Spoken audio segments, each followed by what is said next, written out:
Serial Anupama में आज के एपिसोड की शुरुआत होती है, जहां पर अनुपमा बा को घर पर लेकर आ जाती है और कहेगी कि मैं यहां पर बा की तरफदारी करने के लिए नहीं आई हूं और ना ही समर डिम्पी की तरफदारी करने के लिए आई हूं। और मैं यहां पर यह भी कहने के लिए नहीं आई हूं कि बड़े हमेशा सही होते हैं और बच्चे गलत। गलती तो हम सबसे होती है, लेकिन इसका मतलब ये नहीं कि गलतियां हो तो बच्चे बड़ों का सम्मान करना बंद कर दें। जिस परिवार में छोटे और बड़े का फर्क खत्म हो जाता है वो परिवार ही मिट जाता है। जिस परिवार में दो बराबर के लोग होते हैं यानी कि पति और पत्नी, वो परिवार परिवार नहीं कहलाता है। उन्हें तो सिर्फ अब दंपति ही कहते हैं।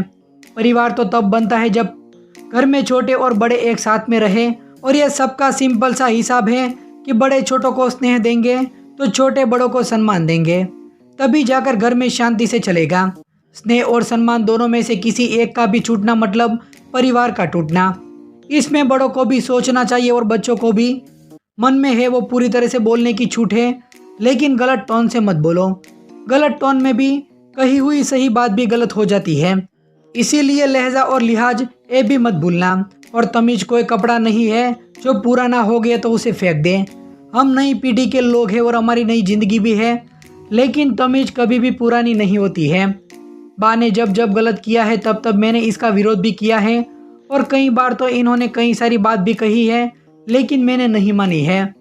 लेकिन उनका मान भी ज़रूर मैंने रखा है।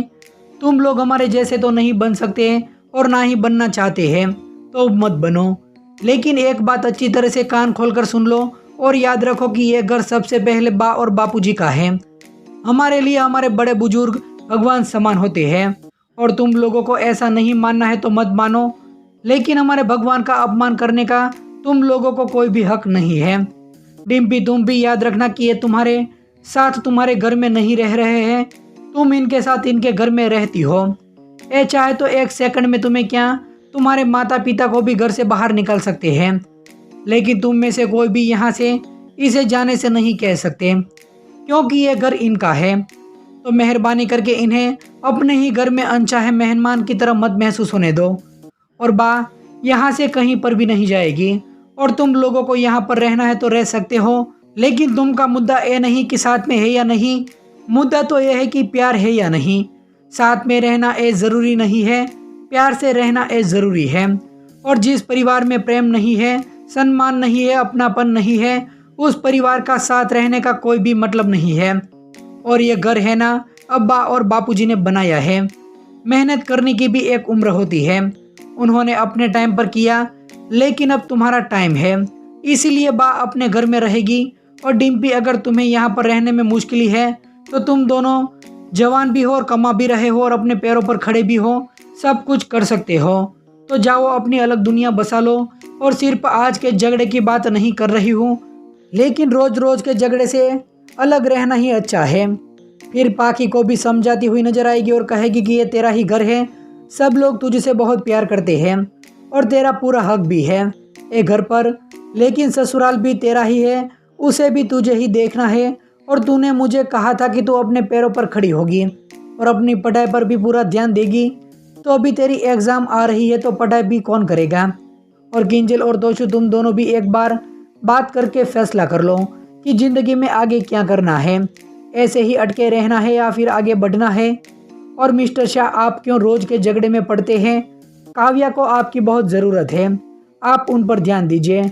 और बाप, पता है कि एक उम्र के बाद बदलना भी मुश्किल होता है, लेकिन इंसान का स्वभाव कभी नहीं बदलता, और आपका स्वभाव भी यही है।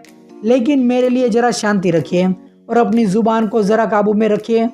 फिर डिम्पी और समर और तुम दोनों जल्द से जल्द अपने लिए दूसरा घर ढूंढ लो और अलग रहो। तभी समर कहेगा कि मम्मी, मैं कल तक अपना अलग घर देख लूँगा। अनुपमा कहेगी कि बा फैसला करेगी कि तुम दोनों यहाँ पर कितने दिन रह सकते हो, लेकिन तुम दोनों जल्द से जल्द अलग हो जाओ, वही तुम्हारे लिए अच्छा रहेगा। और मेरी ज़िंदगी में तो हज़ारों परेशानियाँ हैं, काम भी है, रोज़ के झगड़े समझाते समझाते थक जाती हो। सिर्फ 6 दिन है मेरे पास, और उन 6 दिनों में मुझे शांति से रहने भी दो, इतना तो कर ही सकते हो। और अगली बार ऐसी बेकार के झगड़ों के लिए मुझे मत बुलाना। फिर दिखाई जाता है कि डिम्पी फ़ोन को हाथ में लेकर वीडियो बना रही होगी, तभी बा उसे देख लेगी, तो वहीं डिम्पी बरखा को ये वीडियो भेज देगी। तभी यहाँ पर अनुपमा फिर से डिम्पी को समझाती हुई नजर आने वाली है। तो दोस्तों, आप आने वाले एपिसोड को देखने के लिए कितनी ज़्यादा एक्साइटेड हैं, आप हमें कमेंट करके ज़रूर बताइए।